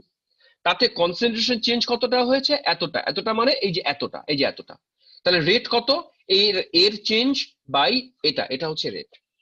বুঝতে পেরেছো গ্রাফ পেপার দেখে দেখে কিভাবে অঙ্ক করে? তো এই গ্রাফ পেপারটা দেখে দেখে আমি এখানে যে প্রশ্নগুলো দিয়ে রেখেছি, এই প্রশ্নগুলোর উত্তর তোমরা বাড়িতে করবে, করে আমাকে পাবে। এটাও ইজি মেগাঙ্ক, খুব সহজ। এরকম 2 নম্বর প্রবলেম আছে, এখানে দুটো প্রবলেমই আছে, 1 নম্বর 2 নম্বর। এই প্রবলেম দুটো করে আমাকে খাতাটা পাঠাবে।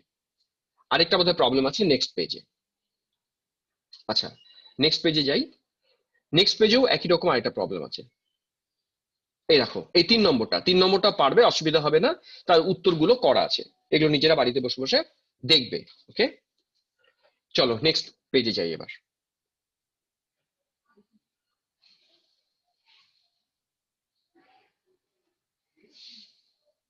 ওকে আচ্ছা, নেক্সট যেটা আমরা শিখবো এবার সেটা হচ্ছে, লেখো রেট এর ডিপেন্ডেন্স, মানে রেটটা কিসের কিসের ওপর ডিপেন্ড করে। এটা থিওরিটিক্যাল কোশ্চেন এখান থেকে আসে। হ্যাঁ তোমরা লিখে নাও, ডিপেন্ডেন্স অফ রেট। তোমরা কেউ বলতে পারবে যে রিয়াকশনের রেট কিসের ওপর ডিপেন্ড করে? মেইনলি অনেক কিছুর উপর ডিপেন্ড করবে, আমি প্রথম মেইনলি কার উপর ডিপেন্ড করে? হ্যাঁ একজন উত্তর লিখলো, মেইনলি তো ডিপেন্ড করে কনসেন্ট্রেশনের উপরে। গুড, কনসেন্ট্রেশনের উপর ডিপেন্ড করবে, টেম্পারেচারের উপর, কোইফিশিয়েন্টের উপর, অনেক কিছুর উপর ডিপেন্ড করে। আমরা ফার্স্ট স্টাডি করব কনসেন্ট্রেশনকে নিয়ে। তোমরা একটু আগে দেখলে আমি মাত্রই বললাম যে রিয়াক্ট্যান্টের কনসেন্ট্রেশন যত কমতে থাকে রেট তত কমতে থাকে, তাই রিয়াক্ট্যান্টের উপর এরকম গ্রাফ পাই। প্রোডাক্টের ক্ষেত্রে যদি আমি রেটকে প্রেজেন্ট করি ভার্সেস কনসেন্ট্রেশন, দেখবো আমরা এরকম ভাবে একটা গ্রাফ পাবো। তো তার মানে একটা জিনিস পরিষ্কার যে কনসেন্ট্রেশনের উপরে রিয়াকশনের রেটটা ডিপেন্ড করে, এটা পরিষ্কার। আদার্স ফ্যাক্টর গুলো পরে আমরা ধীরে ধীরে স্টাডি করব। অরিত্রা এখানে লিখেছে টেম্পারেচার, প্রেসার এদের উপর এফেক্ট করে। এখন দেখো, মনে করো এই একটা রিয়াকশন আছে, এ বি থেকে আমরা সি দিতে গেলাম। আমরা যদিও কথাটা বলে দিয়েছি যে রিয়াকশনের রেটটা কনসেন্ট্রেশনের উপর ডিপেন্ড করে। এবার আমার প্রশ্ন, রিয়াক্ট্যান্টের কনসেন্ট্রেশনের উপর ডিপেন্ড করে নাকি প্রোডাক্টের উপর ডিপেন্ড করে? চলো অ্যান্সার করো, দেখি কি অ্যান্সার করো। রিয়াক্ট্যান্টের উপর ডিপেন্ড করবে নাকি প্রোডাক্টের উপর ডিপেন্ড করবে? রিয়াক্ট্যান্টের উপর ডিপেন্ড করবে, ঠিক। এবং লজ অফ মাস অ্যাকশন বলে যে যে কোনো রিয়াকশনের রেট এটা প্রপোর্শনাল হবে তার সাথে to the active mass of the reactant. রিয়াক্ট্যান্টের অ্যাক্টিভ মাসের সাথে প্রপোর্শনাল হবে। আর প্রপোর্শনালকে যদি আমরা তুলে দিই তাহলে একটা কনস্ট্যান্ট আসে, কনস্ট্যান্টটা কে, তাহলে K concentration of A into concentration of B, এটা ডিরেক্টলি রিলেটেড। আর অ্যাক্টিভ মাস তোমরা জানো, আমরা 11-এ কেমিক্যাল ইকুইলিব্রিয়ামে পড়িয়েছিলাম যে যদি লিকুইড হয় আমরা এদেরকে কনসেন্ট্রেশন দিয়ে প্রেজেন্ট করব, গ্যাস হলে partial pressure dot dot dot dot. এবার এখানে একটা কথা বলার আছে, কি ধরা যাক এই রিয়াকশনটার ক্ষেত্রেই আমি এ আর বি এদের কোএফিসিয়েন্ট লিখে দিলাম স্মল এ আর স্মল বি। তখন কিন্তু রিয়াকশনের রেট যখন তুমি প্রেজেন্ট করবে তখন প্রত্যেকটার উপরে তার কোএফিসিয়েন্টটাকে পাওয়ারে নিয়ে যেতে হয়। তাহলে আমি রেটটাকে এইভাবে লিখবো, A to the power A, B to the power B, অর্থাৎ কোএফিসিয়েন্টরা এক্সপ্রেশন লেখার সময় পাওয়ারে যায়। তবে এখানে একটা কথা আমি নোট করতে বলি তোমাদেরকে, এই যে আমি এক্সপ্রেশনটা লিখলাম, এক্সপ্রেশনটা আমার অ্যাকচুয়ালি লেখা উচিত ছিল এরকম, K into concentration of A to the power x into concentration of B to the power y. আমি এই যে এখানে ইচ্ছে করে এক্স আর ওয়াই লিখলাম, এই এক্সটা কিন্তু এর সাথে সমান হতেও পারে, নাও হতে পারে। ওয়াই বি এর সাথে সমান হতেও পারে, আবার নাও হতে পারে। এগুলো এক্স আর ওয়াই অ্যাকচুয়ালি এক্সপেরিমেন্টাল ফ্যাক্টর। পরে আমি তোমাদেরকে বলবো, আজকেই বলবো, যে কোএফিসিয়েন্ট যা থাকে তাই সবসময় রেট এক্সপ্রেশনে যায় না, এটা ডিপেন্ড করে এক্সপেরিমেন্টাল কন্ডিশন গুলোর উপরে, সেটা পরে আমরা আস্তে আস্তে আসছি। তাহলে এইটুকু থেকে তোমরা বুঝতে পারলে যে রিয়াকশনের রেটকে কিভাবে প্রেজেন্ট করে। এই ইকুয়েশনটাকে বলা হয় রেট ইকুয়েশন, এই ইকুয়েশনটাকে বলে রেট ইকুয়েশন। চয়ন অর্ডারে আমি আসছি। তাহলে বলো তো কোন জিনিসটাকে আমরা রেট ইকুয়েশন বলি? এক কথায় উত্তর দিতে পারবে রেট ইকুয়েশন কি জিনিস? দেখি কি উত্তর পাই, চলো বলো রেট ইকুয়েশন কি জিনিস।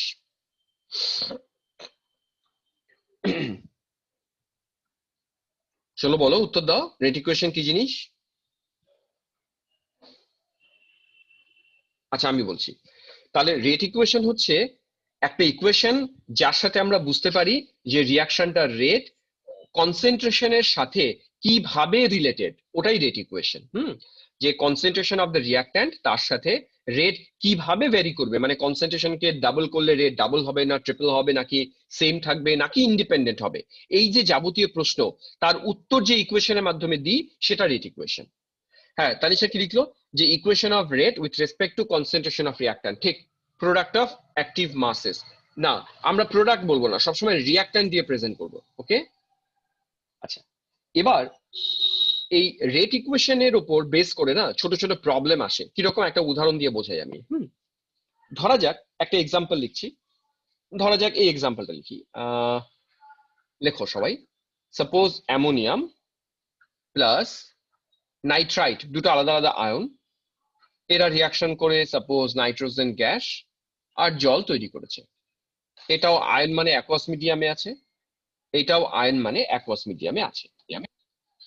আচ্ছা এখন মনে করো আমি একটা এক্সপেরিমেন্ট করছি, সেই এক্সপেরিমেন্টে ফার্স্ট আমার অবজারভেশন নাম্বার 1, আমি দেখলাম ইনিশিয়ালি ওর কনসেন্ট্রেশন ছিল, তাহলে একটা কাজ করো এখানে এরকম ভাবে লেখো, এটা ওর কনসেন্ট্রেশন, এটা ওর কনসেন্ট্রেশন, আর এটা রিয়াকশনটা রেট। সাপোজ খুব ভালো করে লক্ষ্য রাখবে, এই এক্সাম্পলটা থেকে তোমরা অনেকগুলো অঙ্ক শিখে যাবে কিভাবে করতে হয়। সাপোজ আমার 1 নম্বর অবজারভেশনে এর ইনিশিয়াল কনসেন্ট্রেশন ছিল 0.1 মোলার, এর ইনিশিয়াল কনসেন্ট্রেশন ছিল 0.005 মোলার, আর এর রেট ছিল 1.35 into 10 two the power minus 7, এটা ইনিশিয়ালি ছিল। এবার আমরা কি করলাম, অবজারভেশন নাম্বার 2 দিয়ে আমি এক্সপেরিমেন্ট করছি, এটাকে ইনট্যাক্ট রাখলাম, এর কনসেন্ট্রেশনটাকে জাস্ট ডাবল করলাম, আমরা দেখলাম রিয়াকশনের রেটটা চেঞ্জ হলো 2.7 10 two the power minus 7। Third observation কি, থার্ড এক্সপেরিমেন্টে করলাম কি, এটাকে করে দিলাম ডাবল, 0.2 মোলার করে দিলাম, এটা যেমন আছে তেমনই রাখলাম, এই ভ্যালুটা পেলাম 5.4 into 10 two the power minus 7। এই যে তিনটে ডেটা, এই তিনটে ডেটা থেকে তোমরা এই রিয়াকশনটার রেট ইকুয়েশনটা লিখে দেখাও, এটা প্রশ্ন। ওই যে আমি বলেছি এর সামনে কোএফিসিয়েন্ট কত আছে 1, এর সামনে কোএফিসিয়েন্ট কত আছে 1, তাহলে আমি যদি ইকুয়েশন দেখে রেট এক্সপ্রেশন লিখতাম তাহলে আমি এরকম লিখতাম R equals to K into concentration of NH4 to the power 1 আর concentration of NO2 to the power 1। এই 1 আমি লিখতাম যদি শুধু ইকুয়েশনটা দেখে লিখতাম, কিন্তু তোমাদেরকে কি বলেছি যে ওটা ইকুয়েশন দেখে লেখা যায় না, ওটা এই যে এক্সপেরিমেন্টাল যে রেজাল্ট গুলো বের করেছি সেই রেজাল্টের উপর বেস করে ক্যালকুলেশন করে লিখতে হয়। রৌনক এখানে একটা কথা লিখলো, আমরা কি করব, এই যে ডেটাগুলো দেখছো এর রেসপেক্টে আমি বলবো যে রেট ইকুয়েশনটা সাপোজ এরকম, শ্রেয়া বললো 2 হবে শ্রেয়া, ওকে শ্রেয়া, সাপোজ এই ইকুয়েশনটা এরকম, রেট ইকুয়েশনটা K into concentration of ammonium তার টু দি পাওয়ারে x দিলাম, concentration of NO2 minus to the পাওয়ারে y দিলাম। এবার তোমরা কি করবে, আমাকে না নেক্সট পেজে যেতে হবে, এইটুকু লেখা হলে ডান বলো, আমি নেক্সট পেজে যাব। তোমরা এটা সবাই পারবে আমি জানি, তবুও আমি একটু বলে দিচ্ছি, যারা নতুন আছো বা ভুলে গেছো একেবারে তাদের খুব সহজ হবে বুঝতে। তাহলে মৃগাঙ্ক আবার বলছে 1-1 হবে মৃগাঙ্ক, ওকে। প্রকৃতি ডান, ডান, তানিশা বলছে ডান। আচ্ছা আমি তাহলে নেক্সট পেজে গেলাম। এবার তোমরা কি করবে, ডেটাটা তোমাদের চোখের সামনে আছে, তোমরা প্রথম ডেটাটাকে ইকুয়েশনে পুট করবে। আচ্ছা মধুশ্রীরা হয়ে গেছে, আমি প্রথম ডেটাটা পুট করছি, চলো। তাহলে আমি কি লিখছি, আর আমার কত নম্বর ডেটা পুট করলাম, আমি 2 নম্বর ডেটা পুট করলাম, সাপোজ 1 নম্বর পুট করলাম, তাহলে R1 ইকুয়ালস টু, চলো লিখে দাও সবাই, আমি আবার ভুলে গেছি, প্রথমটা বোধহয় 0.1 করেছিলাম, তাহলে K into 0.1 two the power x, তারপর একটা করেছিলাম 0.05 two the power y।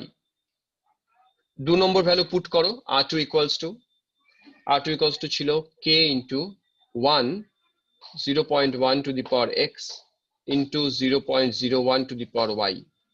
R3 equals to K into কি হবে 0.2 two the power x 0.01 to the power y। এই যে তিনখানা ইকুয়েশন আছে, ইকুয়েশন 1, ইকুয়েশন 2, ইকুয়েশন 3। এবার তোমাদের কাজ, প্রথমে এমন দুটি ইকুয়েশনকে ডিভাইড করো যাতে একটা জিনিস ক্যান্সেল হয়ে যায়। চলো দেখো কি করা যায়। আমি যদি 2 নম্বরকে 1 নম্বর দিয়ে ডিভাইড করি, আমি কি করছি 2 ডিভাইডেড বাই 1, দেখো কোনটা ক্যান্সেল হয়, x x ক্যান্সেল হয়ে যায়। তাহলে এইদিকে পড়ে থাকছে 0.01 to the power y by 0.005, 0.005, এখানে বোধহয় 0.05 লিখেছি, একটা জিরো কম লিখেছি, এরো to the power y equals to, এটা দাঁড়ালো R2 by R1। R2 value তোমরা জানো, R2 ভ্যালু কত লিখেছিলাম 2.7 10 two the power minus 7, R1 লিখেছিলাম 1.35 10 টু দি পাওয়ার মাইনাস 7। সবাই অঙ্কটা করে দিয়েছে এবং উত্তর কিন্তু কারেক্ট। এবার তুমি এই জায়গাটা ক্যালকুলেট করো, এই জায়গাটা ক্যালকুলেট করে দেখবে এটা আসবে 2 two the power y equals two, এই দিকটা করে কত আসবে, দেখবে আসবে 2, তার মানে 2 কে লিখতে পারি 2 টু দি পাওয়ার 1, এখান থেকে y ইকুয়ালস টু আসবে 1। ক্লিয়ার? তাহলে y এর ভ্যালু আমরা পেয়ে গেলাম। এরপরে তোমরা যদি 3 কে 1 দিয়ে ডিভাইড করো, এটা আমি আর বলছি না, না 3 কে 1 দিয়ে নয়, 3 কে 2 দিয়ে, 3 কে 2 দিয়ে ডিভাইড করো, তাহলে দেখবে y ক্যান্সেল হয়ে যাবে, এটা করব না। একই রকম নিয়মে এখান থেকে তোমরা x এর ভ্যালু বের করবে, দেখবে x এর ভ্যালুও 1ই আসবে। অর্থাৎ এই যেহেতু ভ্যালুটা 1 1 এলো, তাহলে ইকুয়েশনটা যা ছিল তাই ওর রেট ইকুয়েশন। ওকে, যদি ভ্যালু আলাদা আলাদা আসতো তাহলে এই ভ্যালুগুলো পুট করে আমরা করতাম। মেঘাঙ্ক কি বলছে যে কনসেন্ট্রেশন কনস্ট্যান্ট আছে, ওটার সাপেক্ষে রেট দেখলে তাড়াতাড়ি হয়ে যাবে। ডেফিনেটলি আমরা তো এই অঙ্কটা মুখে মুখে করবো, এটা আমি এত জটিলে কেন করলাম, যাতে তোমরা টেকনিকটা বুঝে যাও, এটা আমরা মুখে মুখে করে দেবো। দেখবে মুখে মুখে কিভাবে করে দেবো, আমি আগের পেজে যাই, তুমি ডেটা যে দেখো, জাস্ট কি ডেটা দেখো, এইখানে আর এখানের মধ্যে চেঞ্জ কোথায়, এরটা ফিক্সড আছে, এরটা ডাবল হয়েছে, লক্ষ্য করেছো? এরটা ডাবল হয়েছে, এরটাও ডাবল হয়েছে। তার মানে ডাবল হলে এও ডাবল এও ডাবল, তাহলে নিশ্চয়ই পাওয়ার 1 আছে, তার জন্য তো ডাবল টু ডাবল হয়েছে, অতএব কোএফিসিয়েন্ট 1। এভাবেও একবারে বোঝা যেতে পারে। বুঝতে পারলে অঙ্কগুলো কিভাবে হবে? দেখো তো সবাই একটু ফিডব্যাক দাও, এইটুকু জায়গা ক্লিয়ার হলো কিনা। ক্লিয়ার হলে আমি নেক্সট প্রসিড করব।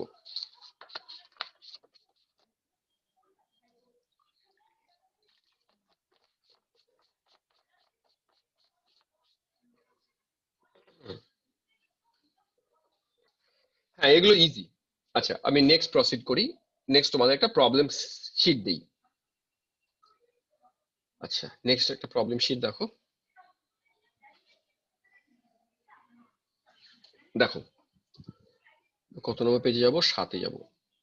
হ্যাঁ, 7 নম্বর যা আলোচনা করলাম সেম আলোচনার উপরে 7 নম্বর দেয়া আছে তোমার।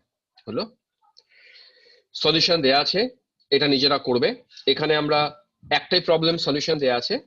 তারপরের পেজ যেটা আছে এটা আমি আর বললাম না, 1 নম্বর 2 নম্বরে দুটো প্রবলেম দেয়া আছে। দেখো সেম কনসেপ্ট, লক্ষ্য করো কনসেপ্টটা।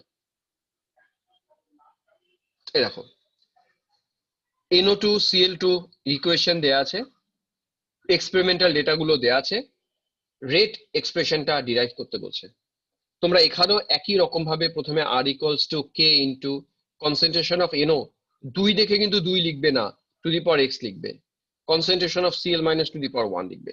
তারপর যেভাবে আবার আগের অঙ্কটা করলাম 1 2 3 এই তিনটে ডেটা পুট করবে, ভাগ করবে, x আর y ক্যালকুলেট করবে, তারপর ফাইনাল ইকুয়েশন লিখবে। ওকে, এটা পারবে 1 নম্বরটা? 1 নম্বর 2 নম্বর সেম কনসেপ্টের প্রবলেম, দেখো তো পারবে কিনা। আচ্ছা, আমি মুছে দিলাম, নেক্সট প্রসিড করি।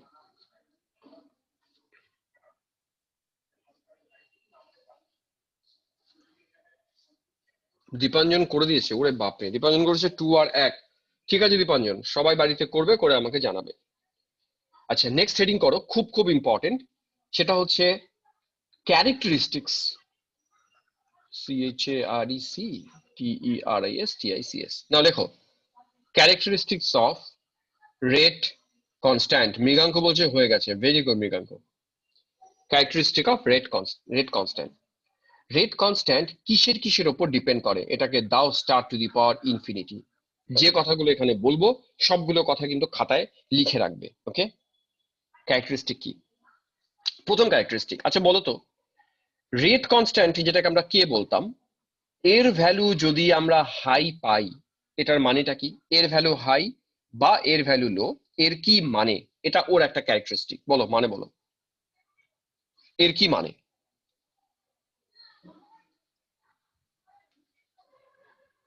কেউ একজন? কে এর ভ্যালু হাই, তার মানেটা কি? অনন্যা লিখেছে, তাহলে লিখে নাও। কে এর ভ্যালু হাই মানে রিয়াকশনটা হাই স্পিডে হচ্ছে, হাই স্পিডে হচ্ছে। কে এর ভ্যালু লো মানে রিয়াকশনটা স্পিড কম। অর্থাৎ কে এর ভ্যালু রিয়াকশনটা স্পিডে হবে নাকি স্লো হবে সেটা বুঝিয়ে দেবে, এটা ওর প্রথম ক্যারেক্টারিস্টিক। লিখে নাও সবাই, এটা লিখে মুখস্থ করবে, এটা কে এর ফার্স্ট ক্যারেক্টারিস্টিক। হয়েছে সবার লেখা? 2 নম্বর পয়েন্ট। 2 নম্বর পয়েন্ট হচ্ছে প্রত্যেকটা রিয়াকশনের জন্য কিন্তু কে এর ভ্যালু আলাদা আলাদা, এবং নির্দিষ্ট রিয়াকশনের জন্য কে এর value constant, but at constant temperature. এই কথাটা অবশ্যই নোট করবে। তাহলে তোমরা নোট করো যে কে এর ভ্যালু কনস্ট্যান্ট কিন্তু নট ইউনিভার্সাল কনস্ট্যান্ট। তার মানে পৃথিবীর সমস্ত রিয়াকশনের জন্য কে এর ভ্যালু কিন্তু সেম নয়। কে এর ভ্যালু প্রত্যেক রিয়াকশন টু রিয়াকশন ভ্যারি করবে, এবং নির্দিষ্ট রিয়াকশনের জন্য কনস্ট্যান্ট, নির্দিষ্ট রিয়াকশনের জন্য। হলো, আবার সেখানে পরিষ্কারভাবে একটা টেম্পারেচারের কথা বলা থাকবে, মানে কে যে কনস্ট্যান্ট অ্যাট কনস্ট্যান্ট টেম্পারেচার। কেন? কারণ পরে আমরা শিখবো টেম্পারেচার চেঞ্জ হলে কে এর ভ্যালু চেঞ্জ হতে পারে। এটা কে এর সেকেন্ড ক্যারেক্টারিস্টিক। লিখে নাও, লেখা হলে ডান বলো।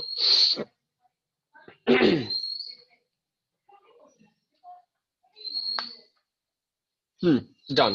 পরে আমি আর এটা আরেকবার রিভিশন দেবো।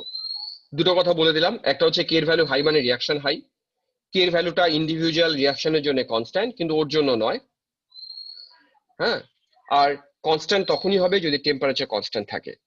ওকে, 3 নম্বর ক্যারেক্টারিস্টিক লেখো। লেখো কে ডিপেন্ড করবে, লেখো কে ডিপেন্ডস অন টেম্পারেচার। কে এর ভ্যালু কিন্তু টেম্পারেচারের উপর ডিপেন্ড করে, খুব ইম্পর্টেন্ট এটা। টেম্পারেচার এদিক ওদিক করবে তো কে এর ভ্যালু ওই রিয়াকশনের জন্যই চেঞ্জ হবে। হয়েছে 3 নম্বর। 3 নম্বর হলে ডান বলো, তাহলে আমি পেজটা মুছবো। হয়েছে, ডান। আচ্ছা, এবার একটা ইম্পর্টেন্ট অবজারভেশন দিলাম, star two the power infinity, very important observation. সেটা কি? লেখো value of K is independent, value of k is independent of concentration of the reacting species, of the reacting species। এটা লেখো, তারপর আমি বোঝাচ্ছি কি বলছি। k এর ভ্যালু যতই টেম্পারেচারের উপর ডিপেন্ড করুক, এর ভ্যালু দিয়ে যতই বোঝা যাক রিয়াকশনটা স্পিডে হচ্ছে না স্লো হচ্ছে, কিন্তু এর ভ্যালু কিন্তু কোনোদিনই রিয়াক্ট্যান্ট বা প্রোডাক্ট যাই বলো তাদের কনসেন্ট্রেশনের উপর ডিপেন্ড করে না। ওই জন্য লিখলাম ইন্ডিপেন্ডেন্ট, ও শুধুমাত্র টেম্পারেচারের উপর ডিপেন্ড করে। কথাটা বোঝা গেল? আমি তোমাদের কিন্তু আজকেই এখানে যে 4টা-5টা পয়েন্ট বলছি সেটা জিজ্ঞেস করবো। তাহলে কে এর ভ্যালু কার উপর ডিপেন্ড করে? কনসেন্ট্রেশনের উপর ইন্ডিপেন্ডেন্ট, শুধু টেম্পারেচারের উপর ডিপেন্ড করে। লাস্ট পয়েন্ট, 5 পয়েন্ট, সেটা হচ্ছে শুধু ওয়াই। ওয়াই বলতে রনক বুঝলাম না স্যার, এটা আরেকবার রিপিট, অরিত্রা আরেকবার রিপিট করছি, এই পয়েন্টটা আরেকবার বলছি, চলো আরেকবার বলছি। আমি বলতে চাইছি কি, যে কে টেম্পারেচারের উপর ডিপেন্ড করছে। কে এর ভ্যালু হাই বা লো এটা দেখে বুঝি রিয়াকশনটা তাড়াতাড়ি ঘটবে নাকি রিয়াকশনটা স্লোলি ঘটবে। কিন্তু মনে করো একটা রিয়াকশনের এ পি থেকে সি ডি তে যাচ্ছি, যদি এ আর ভি এদের ভ্যালু বাড়াই বা কমাই যাই করি না কেন, কে এর ভ্যালু কিন্তু ওই নির্দিষ্ট রিয়াকশনের জন্য কনস্ট্যান্টই থাকবে। অতএব ওর ভ্যালু ওদের নির্দিষ্ট কনসেন্ট্রেশনের উপর ডিপেন্ডই করে না। হয়েছে? অ্যাজ এ হোল রিয়াকশনের রেট ডিপেন্ড করে, রেট ওরা বাড়লো না কমলো তার উপর ডিপেন্ড করবে, কিন্তু রেট কনস্ট্যান্ট ডিপেন্ড করবে না। Rate constant concentration independent property, এটা লিখে নাও কথাটা।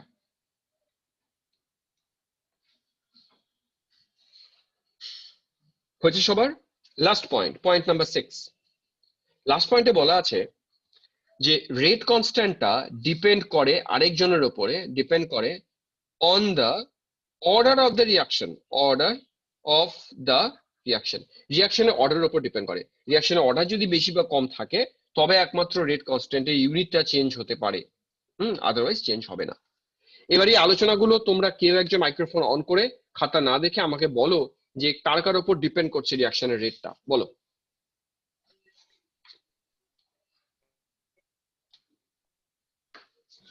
ওকে, আচ্ছা, মাইক্রোফোন অন করে আমি শুনতে পাবো না, কিন্তু লেখাটাও বোধহয় খুব চাপের কাজ হবে। আচ্ছা ঠিক আছে, বুঝেছো আশা করি, পরদিন আমি জিজ্ঞেস করবো। ঠিক আছে, আচ্ছা মুছে দিলাম তাহলে এটা আমি। হ্যাঁ বাসুদেব, টেম্পারেচারের উপর ডিপেন্ড করে। 5 নম্বরটা অনন্যা বলো, 5 নম্বরটা কি বলবে? Independent on concentration. কে হাই মানে ভেরি ফাস্ট রিয়াকশন, কে স্লো মানে slow reaction. Okay, independent on concentration. আচ্ছা নেক্সট যাই আমি। নেক্সট হচ্ছে এই কনসেপ্টটাও ভীষণই ইম্পর্টেন্ট কনসেপ্ট। নাও হেডিং করো মলিকিউলারিটি। মলিকিউলারিটি, হ্যাঁ তানিশা বলছে টেম্পারেচার এবং অর্ডারের উপর ডিপেন্ড করে, ঠিক। এবার আমরা মলিকিউলারিটি কি সেটা পড়ছি।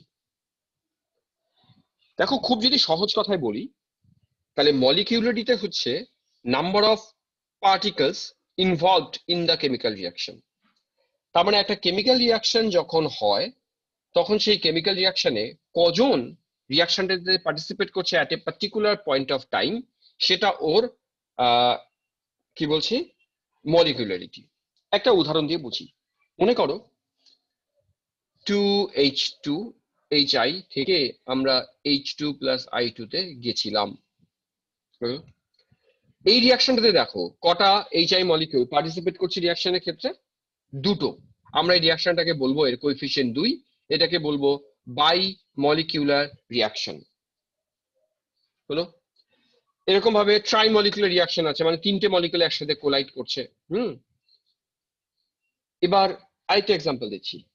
আরেকটা এক্সাম্পলটা এরকম, 2NO প্লাস O2 থেকে NO2। বলো তো এখানকার মলিকুলারিটি অফ দ্য রিয়াকশন কত হতে পারে? আচ্ছা, অনহিতা বলছি ডেফিনেশনটা শুনতে পারলো না। অনহিতা, মলিকুলারিটি হচ্ছে number of particles involved in the reaction. রিয়াকশনে রিয়াক্ট্যান্টের কটা পার্টিকেল ইনভলভ হয় ওইটা ওর হচ্ছে মলিকুলারিটি। যেমন পরের রিয়াকশনে এসো, পরের রিয়াকশনে দেখতে পাচ্ছি যে নাইট্রোজেনের নাইট্রিক অক্সাইডের সামনে 2 আছে, এর সামনে 1 আছে, 2 আর 1 3, তার মানে এর মলিকুলারিটি 3। বুঝতে পারলে? এটা ট্রাই মলিকুলার রিয়াকশন। এখন প্রবলেম হচ্ছে, আরেকটা এক্সাম্পল দিচ্ছি তোমাদেরকে, দেখো এক্সাম্পলটা কিরকম। সাপোজ এটা আছে 4HBr প্লাস O2, এটা মিলে তৈরি করছে 2OA2 প্লাস 2Br2 হলো। আমি আরেকটা রিয়াকশন দিচ্ছি, আরেকটা রিয়াকশন লেখো, 2MnO4 minus plus 5C2O4 2 minus plus 16H plus. ডানে যাই, ডানে গিয়ে হবে 2Mn2 plus plus 10 carbon dioxide plus 8টা জল হলো। এটুকু শেয়ার করি। তোমরা আমাকে এই রিয়াকশনটার দিকে তাকিয়ে বলতে পারবে এই রিয়াকশনে মলিকুলারিটি কত? বলো এই রিয়াকশনে মলিকুলারিটি কত? অনন্যা বলছে 5, আরাত্রিকা 5, রৌনক 5, বাসুদেব 5, অনন্যা 5। ওকে, তোমরা 5 কি দেখে বুঝলে আমি বলি? এর সামনে 4 আছে, এর সামনে 1 আছে রিয়াক্ট্যান্টে, তাহলে তোমরা দেখলে যে 5টা রিয়াক্ট্যান্ট পার্টিসিপেট করছে, তোমরা মলিকুলারিটি বলে দিলে 5। ভালো কথা। পরের রিয়াকশনে মলিকুলারিটি বলো। প্রথম রিয়াকশনটার 5, ঠিক আছে বুঝলাম। পরের রিয়াকশনে মলিকুলারিটি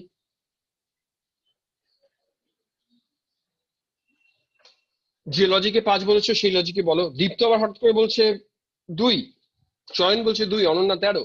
দীপ্ত 2 কি করে বললে বলো? দীপ্ত microphone on. Deepto,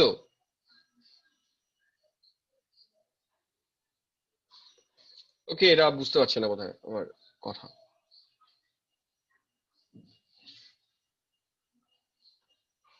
okay, calculate করতে হবে না পরের টেবিলটা থেকে। আচ্ছা দেখো, চয়ন আবার অনেক কিছু লিখেছে। আচ্ছা চয়ন, ঠিক আছে, দেখো আমরা এখন ওই জায়গাগুলোতে যাইনি জয়ন, আস্তে আস্তে যাচ্ছি। তোমরা লক্ষ্য করে দেখলে এখানে 4টা, একটা আছে 5টা, তাহলে সেই হিসেবে এখানে 2। রিয়াক্ট্যান্ট কারা কারা আছে? কজন রিয়াক্ট্যান্ট পার্টিসিপেট করছে? 2, 5 2 7, আর এদিকে 16, তাই তো নাকি? ওহো, দেখি 16 5 21 23, টোটাল 23টা মলিকিউল পার্টিসিপেট করেছে।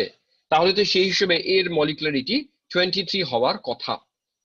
কিন্তু পরে বলছি 23 মলিকুলারিটি এটা হয় না। মলিকুলারিটি কখনো 3-এর বেশি যায় না, জেনারেলি যায় না। কিন্তু 1 2 ম্যাক্সিমাম 3, 3-এর উপরে মলিকুলারিটি যাওয়া মানে সেই রিয়াকশন গুলো রেয়ার রিয়াকশন। এবার আমি বোঝাই যে কেন মলিকুলারিটি 3-এর উপরে যায় না, ম্যাক্সিমাম 3। আচ্ছা তোমরা বলো তো, নিজেরা এতদিন পর্যন্ত যা বয়স হয়েছে, অভিজ্ঞতা হয়েছে, রাস্তায় আমরা অ্যাক্সিডেন্ট বহু দেখেছি, রাস্তায় অ্যাক্সিডেন্ট বহু দেখেছি। অ্যাক্সিডেন্ট জেনারেলি, ধরো দুটো গাড়ির অ্যাক্সিডেন্ট হবে, অ্যাক্সিডেন্ট জেনারেলি কটা গাড়ির হয়? দেখি, উত্তর করো। অ্যাক্সিডেন্ট জেনারেলি কটা গাড়ির হয়? দুটো গাড়ির হয় অ্যাক্সিডেন্ট। একটা গাড়ি যাচ্ছে, আরেকটা গাড়ি এসে সামনে দিয়ে ধাক্কা মারলো, অ্যাক্সিডেন্ট হলো। তাহলে এই অ্যাক্সিডেন্ট দুটো গাড়ির হয়। একসাথে 3টে গাড়ির অ্যাক্সিডেন্ট দেখেছো? 3টে গাড়ি একসাথে অ্যাক্সিডেন্ট করেছে। হ্যাঁ, অনন্যা দেখেছে। অনন্যা কিরকম হয়েছিল? 3টে গাড়ি একসাথে হয়েছিল, এরকম তোমার অভিজ্ঞতা কোথায় হয়েছিল?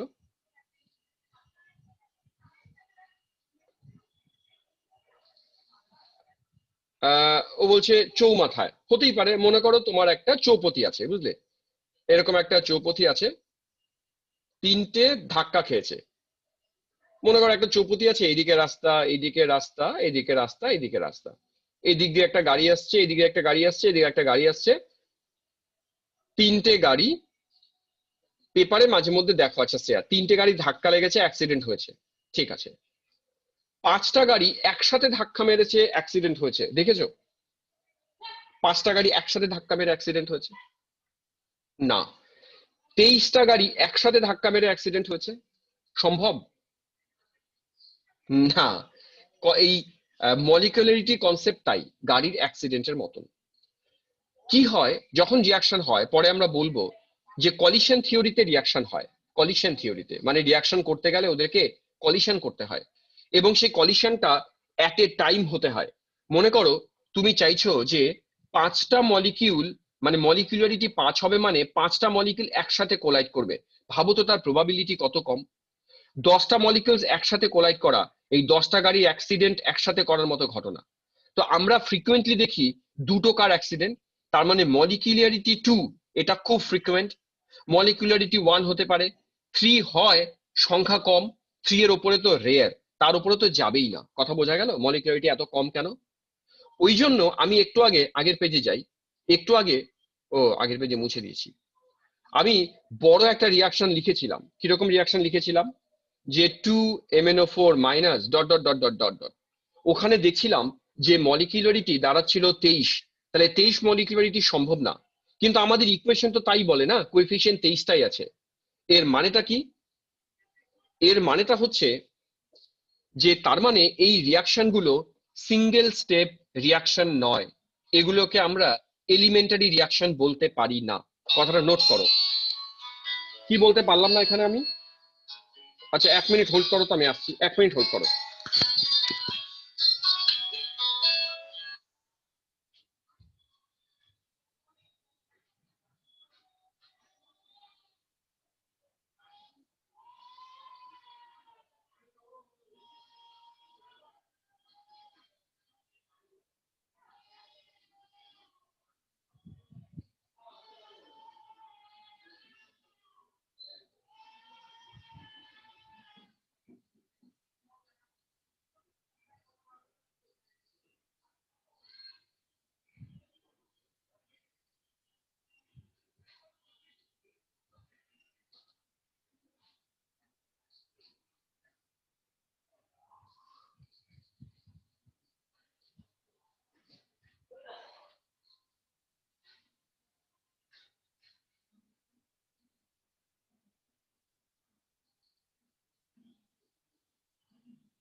হ্যাঁ চলো, সবাই আছো না বেরিয়ে গেছো ক্লাস থেকে?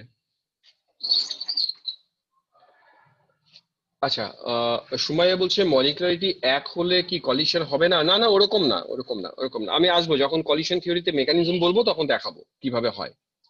আচ্ছা, তো যেটা বলছিলাম, তাহলে এই যে রিয়াকশনটা যেখানে অনেকগুলো মলিকিউলস দেখছিলাম, কোএফিসিয়েন্ট 23 দেখছিলাম, তাহলে ও ক্ষেত্রে কি হয়? অ্যাকচুয়ালি ওই কেসগুলোতে রিয়াকশন একটা স্টেপে হয় না, বুঝতে পেরেছো? রিয়াকশন অনেকগুলো স্টেপে হয়, হয়তো দেখা যায় 4টা 5টা 6টা স্টেপে রিয়াকশন গুলো হয়েছে। ওই রিয়াকশন গুলোকে আমরা বলি কমপ্লেক্স রিয়াকশন। মাথায় ঢোকাও, ওই রিয়াকশন গুলোকে কমপ্লেক্স রিয়াকশন বলবো। যদি তোমার রিয়াকশন কমপ্লেক্স হয়, সে কমপ্লেক্স রিয়াকশনে কখনো তোমরা শুধুমাত্র কোইফিসিয়েন্ট দেখে তার মলিকুলারিটি বলতে পারবে না। যদি রিয়াকশনটা এলিমেন্টারি হয়, মানে সিঙ্গেল স্টেপেই রিয়াকশনটা হয়ে গেছে, সেক্ষেত্রে জাস্ট কোএফিসিয়েন্ট দেখবে, দেখে তুমি বলে দিতে পারো যে ওই রিয়াকশনটা মলিকুলারিটি এত। জিনিসটা বুঝতে পারলে এই জায়গাতে? তো আমরা যখন নেক্সট দিন যাব, আমি একটা উদাহরণ দিয়ে তোমাদের বোঝাই। মনে করো হাইড্রোজেন পারক্সাইডের একটা রিয়াকশন দিয়ে বলছি, হ্যাঁ। সাপোজ এই হচ্ছে হাইড্রোজেন পারক্সাইড।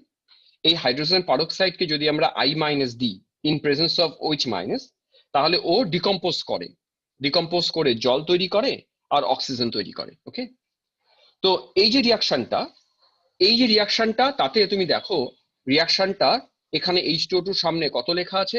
2, কোএফিসিয়েন্ট 2। আমার এর মলিকুলারিটি 2 হওয়ার কথা। কিন্তু যদি ওর মেকানিজম দেখো, ওর মেকানিজমটা এরকম। আমি ওর মেকানিজমটা চলো নেক্সট পার্টে করে দিই। এর মেকানিজমটা কেমন দেখো। রিয়াকশনটা হচ্ছে 2 স্টেপ রিয়াকশন। ফার্স্ট স্টেপে কি হয়? ফার্স্ট স্টেপে এই যে হাইড্রোজেন পারক্সাইড, এটা কিন্তু নোট করবে সবাই, তার সাথে ওই যে আমরা আই মাইনাসটা ইউজ করেছিলাম, সে রিয়াকশন করে তৈরি করে H2O প্লাস আইও মাইনাস, এবং এই স্টেপটা হয় ভীষণ স্লো। স্টেপ 2 তে কি হয়? H2O2 প্লাস এই যে আইও মাইনাস যেটা তৈরি হয়, এই আইও মাইনাস আবার রিয়াকশন করে তৈরি করে H2O plus I minus plus O2। এই রিয়াকশনটা দুটো স্টেপে হয়, প্রথম স্টেপটা স্লো, পরের স্টেপটা ফাস্ট। আর এই যে জিনিসটা দেখছো, এই জিনিসটা ইন্টারমিডিয়েট হিসেবে এখানে কাজ করে। তো ওই জন্য আমরা পরে বলবো, নেক্সট দিন বলবো, যে রিয়াকশনের রেট কখনো ফার্স্ট স্টেপের উপর ডিপেন্ড করে না, কারণ ফার্স্ট স্টেপটা তো অটোমেটিক্যালি ফাস্ট। ও ডিপেন্ড করে স্লো স্টেপের উপর। এবং স্লো স্টেপে H2O2 সামনে তুমি কোএফিসিয়েন্ট দেখবে, এই জিনিসটা যেমন ছিল তেমন ভাবেই রয়ে যায়, জাস্ট ক্যাটালিস্ট হিসেবে কাজ করে। এই রিয়াকশনটাতে ও স্লো স্টেপটাতে একটাই আছে কোএফিসিয়েন্ট, দেখো এর সামনে আর অন্য কিছু নেই, তখন কিন্তু আমরা বলবো রিয়াকশনের মলিকুলারিটি 2 নয়, রিয়াকশনের মলিকুলারিটি 1। বুঝতে পারছো? তো এইভাবে আমরা মেকানিজম যদি না দেখি, তাহলে বুঝতে পারবো না যে কমপ্লেক্স রিয়াকশনের কোনটার উপর বেস করে তার রেট ইকুয়েশনটা হবে। স্লো স্টেপ সবসময় রেট ডিটারমিনিং স্টেপ হয়, ওই জন্য আমরা এই স্টেপের ওপরই ওর রেট এক্সপ্রেশনটা লিখবো। তাই ওর রেসপেক্টে আমরা রিয়াকশনটা অর্ডার এখনো বলিনি, সেটা পরে বলবো। আমরা আপাতত বলবো মলিকুলারিটি 1। তো এই হচ্ছে মোটামুটি ভাবে তোমার মলিকুলারিটি। এরপরে এই যে আলোচনা, এইটুকু আলোচনার উপর বেস করেও আবার একটা অ্যাসাইনমেন্ট দেয়া আছে, প্রবলেম সেট দেয়া আছে। চলো প্রবলেম সেটটা একবার দেখে নিই আরেকবার।